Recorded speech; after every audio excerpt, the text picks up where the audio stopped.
Hello guys, welcome back to my channel. This is Ella's Corner and my name is Ella. Today I'll be taking you guys to my kitchen and I'm making a traditional food called UKWA. These are the ingredients for making them. It's the onions, bouillon cubes, Scotch bonnet pepper, black pepper, palm oil, salt. Even though you can't see the salt here, just imagine the salt is there. So these are the ingredients we're going to use to make the food. Now this is the star of the dish, and this is the okwa. It's called okwa by the Igbo people, and English is called breadfruit.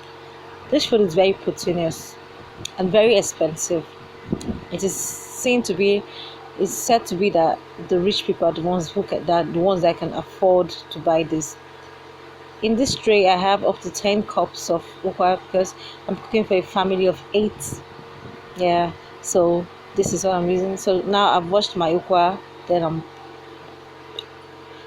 I set it on pots on the stove, and I put some water in it. You don't need to put too much water, just enough to let the ukwa soften, and you have to check it from time to time to make sure the water is not drying up and it's not softening enough. Then you know when to add water. This is the onion and the pepper. So guys, right now the ukwa is boiling. You can see it's getting softer by the minute. It takes typically 30 minutes for this. Now the ukwa is softened. You check it to see if it's softened. It's softened. Now we'll add the ingredients: the onions, the pepper. Yeah.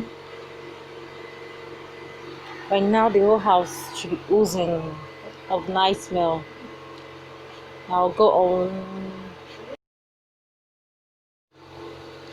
the bouillon cubes. I have 3 of them. Remember, I'm not using crayfish for this recipe, so I'm just going with salt, pepper, onion, bouillon cube, and black pepper. Make sure to mix it properly, incorporate it. Make sure the ingredients gets very well incorporated into the pot. Now in goes the palm oil.